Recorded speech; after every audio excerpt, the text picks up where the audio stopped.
So I know you're all hungry, and thank you for staying here. So I'm going to talk about the world's largest grocery store. Maybe that'll help out. When I began my study of Walmart 5 or 6 years ago because I thought it was new, alien, unusual, something ominous. But the more I explored, the more it seemed that Walmart embodied something, a new form of capitalism, with which we had once been quite familiar. It was, rather than being new, it was old.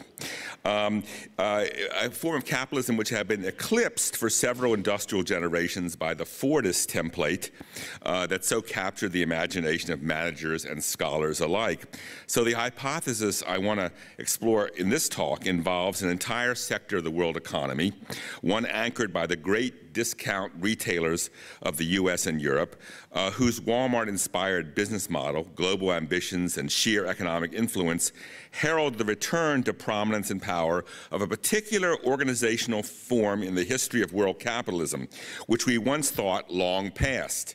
This is merchant capitalism, a form of market exchange, primarily in commodities, in which traders, shippers, merchants, and financiers play key roles over and above the commodity producers themselves or the nascent manufacturers of their time.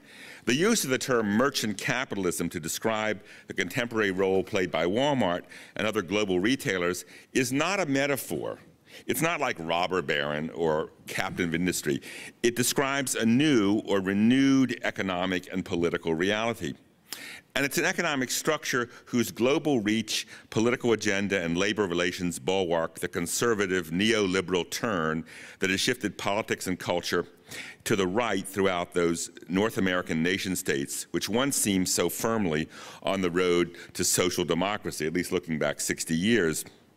Today, I want to historicize this turn to neoliberalism, to give it a textured and more precise meaning, or at least a textured meaning, maybe not precise, to demonstrate that much which goes by the name of globalization is actually this new form of merchant capitalism, whose very concrete history in centuries past provides important insights into the character of those transnational forces and phenomena which have so decisively generated a contemporary world of economic inequality, social insecurity, and even racial animosity.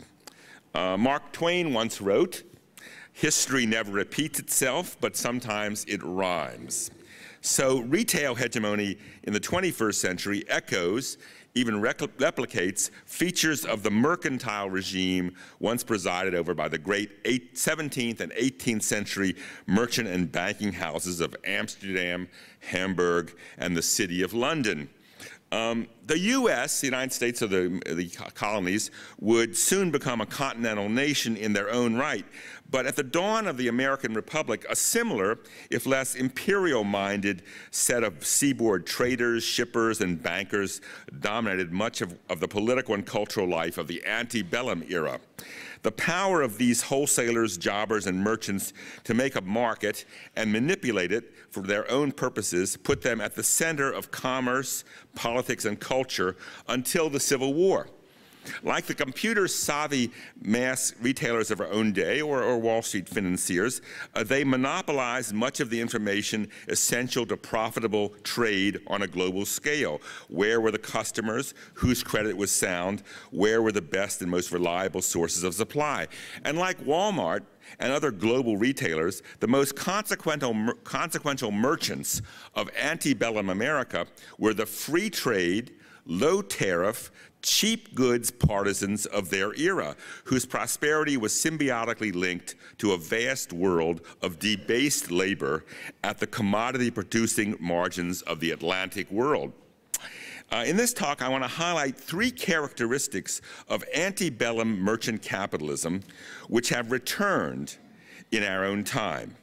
The first involves the rebirth of commodity production and distribution as a key phenomenon in the reemergence of merchant capitalism.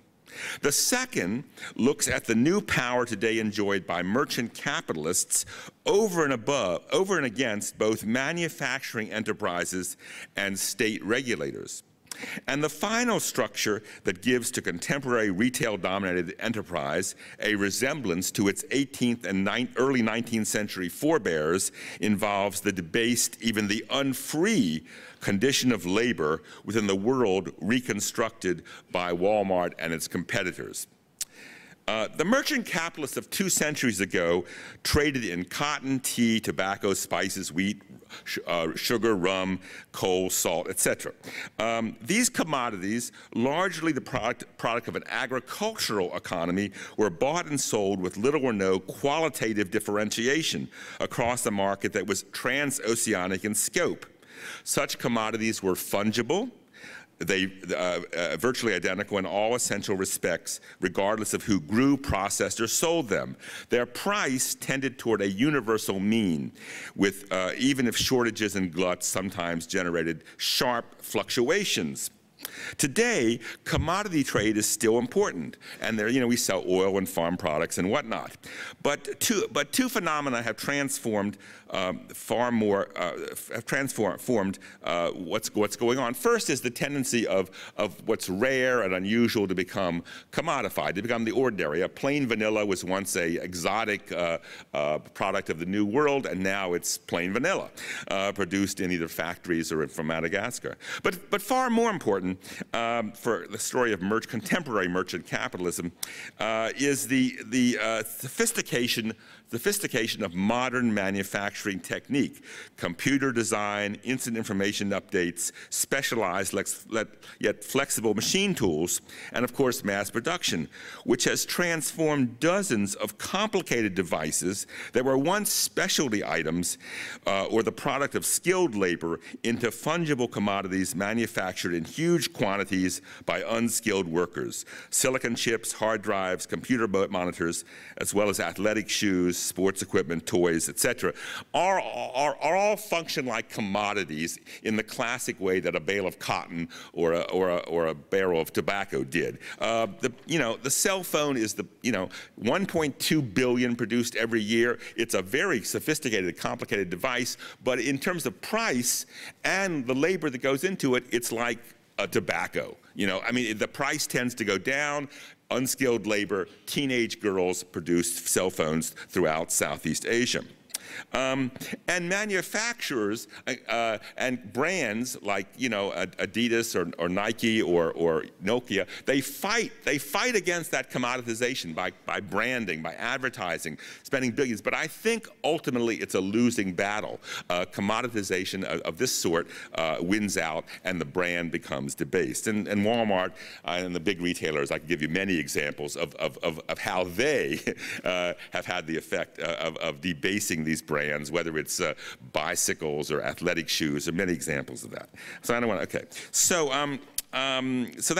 the commodity. We have commodities. We have a new world, a new era of commodities, and that tends in which the price tends to go down. And I think that's an element of work of merchant capitalism. The second most important feature of merchant capitalism, 200 years ago as well as today, is found in the realm of power, both economic and political. The revival of commodity production has not generated a flat world of open markets in which producers and consumers compete on any equal terms, of course. Instead, we live in a world of rigid, hierarchical supply chains, organized and controlled by the retailers of North America and Europe.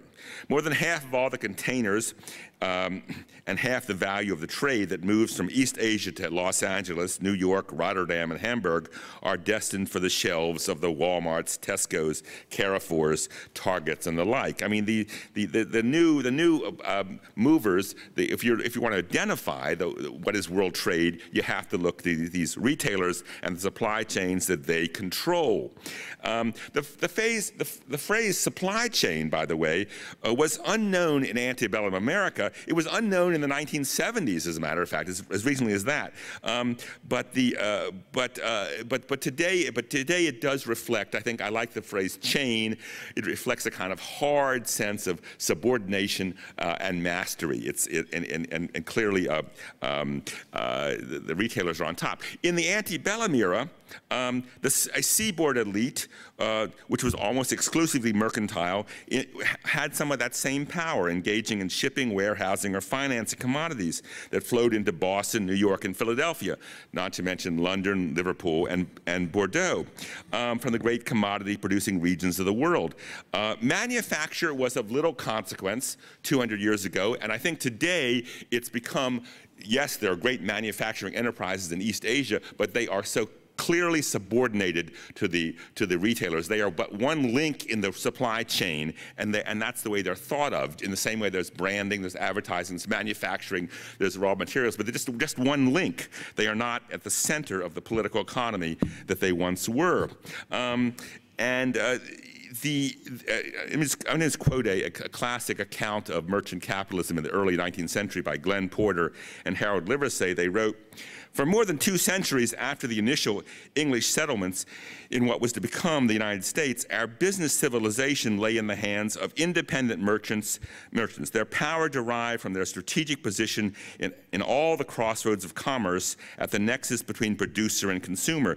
When they surrendered their place of leadership, first to the men who built the great manufacturing firms, and then to their corporate heirs, they did so in large part as a result of having lost their strategic position." Of course, that surrender had a name and even a date, and it was Appomattox and the bloody war years that came just before it. As Sven Beckert has shown in his forthcoming book, The Empire of Cotton, the worldwide cotton famine that came after Fort Sumter proved a body blow to the merchant capitalists of New York and Liverpool, while the Northern victory in the war itself had enormous consequences for cotton trade, for late 19th century European imperialism, for the transformation of labor regimes from the Carolinas to Calcutta, and for the growth of state power in either its imperial, its nationalistic, or its regulatory forms. Along with the Industrial Revolution itself, the American Civil War was, in fact, the most consequential event in the history of 19th century capitalism. And what happened was that before the war, you had the alliance of merchant capitalists in England and New York and Boston with the slave-owning regions of the American South and other regions that produced commodities was firm. The most consequential merchants of antebellum America were those who rendered their services to King Cotton. They were for free trade, low tariffs, and they were opponents of any federal effort to protect domestic manufacturing or generate revenue from internal improvements. Sounds familiar. Okay, well, I have to move on. Lehman Brothers. Lehman Brothers. Where did Lehman Brothers start? They got their start as cotton brokers in Montgomery, Alabama, and in New York. They were actually liberal Jewish refugees from 1848 in Germany. But when it came to preserving the slave South, they were on the side of the Confederates. Okay. These Jewish German immigrants. Okay. Okay. Well, the Civil War, I mean, ends that first phase of merchant capitalism. And of course, what happens then in the next 100 years is the rise of industrial capitalism. And industrial capitalism becomes at the center of, when we think of world capitalism, the great manufacturing firms, et cetera, and the South is, of course, impoverished. High tariffs were central to this manufacturing-dominated regime. They were a 19th century version of what today we'd call industrial policy. They were the most important source of governmental revenue until the rise of the income tax just before the First World War. They nurtured and protected innovative, technologically advanced American industries like steel, machine tools, optical devices, chemicals, and electrical products. For the Republican Party, now victorious in the Civil War, high tariffs were the bond it forged with an ever restive class of laborers, supported on the one hand by Democrats and on the other by socialist and single-tax radicals who sought a direct attack on the privileges of capital. But high tariffs, I'm going to make this point, ideologically were viewed as the road to modernism, to modernity and to modernization. And they were, at least ideologically, if not in reality, they were ideologically the link between capital and labor in that period. Don't have to go into the great strikes of the late 19th century. Didn't always happen, but that was a linkage. That era, of course, is over, and the New Deal, the New Dealers, the Roosevelt, they said, okay, we're not going to have high tax, we're free traders. And of course, the New Deal had a big Southern component. You know, the Secretary of State Hull was a cotton factor from Tennessee. So we're not going to have high tariffs, but we're going to provide a social democratic infrastructure which will substitute for the high tariffs which had protected labor. Well, that era is over. The New Deal was eroded, and now we live in a world of free trade abroad and the decline of social protections at home. There's no doubt about that.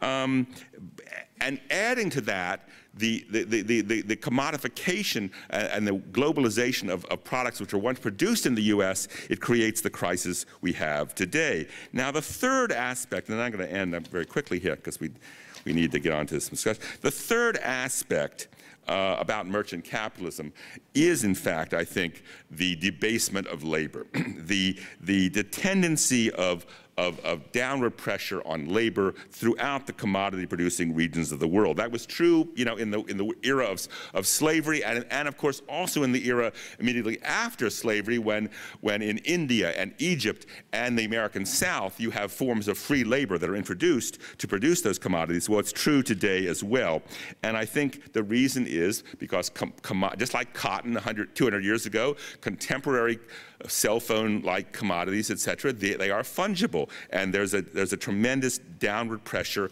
on prices, which institutions like Walmart and the other retailers that command the supply chains, that's their stock in trade. That's what makes them powerful. That's what is the essence of this kind of, what makes I think, Sam Walton the equivalent of Henry Ford. I mean, a transformative figure in world capitalism. Their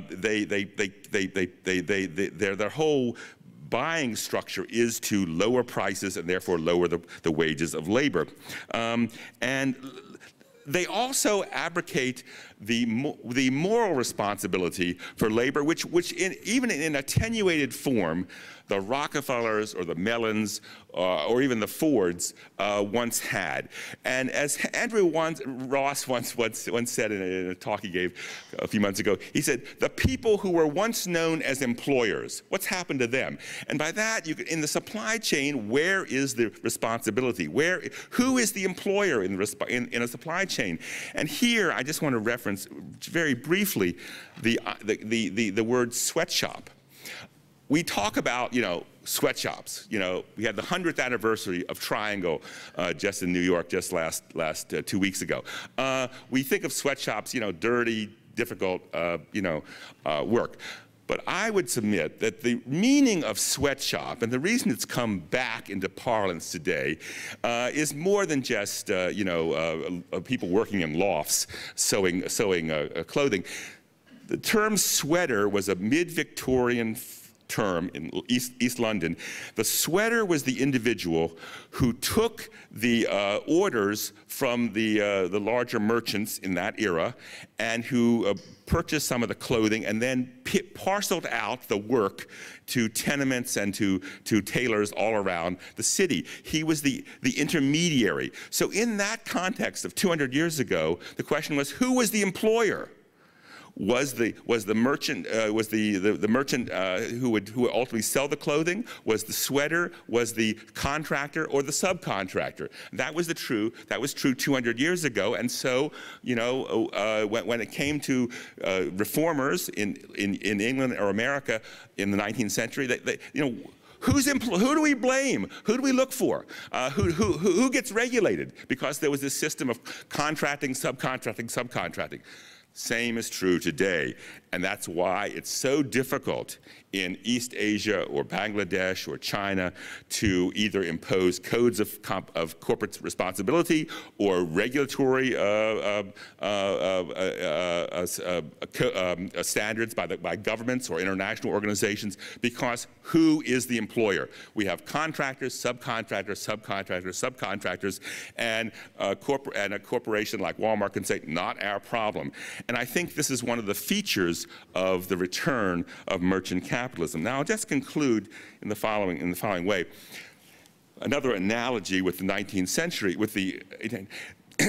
in the era when globalized commerce first began and the problems of unfree labor were apparent in this world of antebellum merchant capitalism, really late 18th, early 19th century, there was no capacity, no possibility for the self-organization of those who produced the commodities. I mean, there were slave revolts or there were runaways, but this was not a sort of a form that had much of a future to it, even in the Santo Domingo, etc.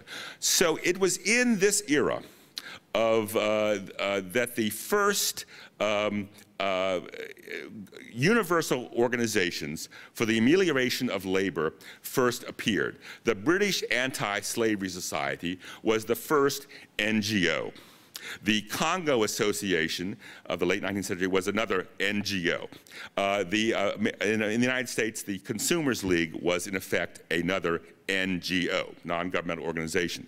And so it's not an accident that today we find, in a period when organized labor is in decline, when the capacity of labor to find some point of leverage is so difficult in terms of the structure of these supply chains dominated by the retailers, that we have a proliferation of humanitarian organizations, NGO-type organizations, whether they're Human Rights Watch or Amnesty International or others directly involved with ameliorating the supply chains. And I think we can sort of begin to glimpse.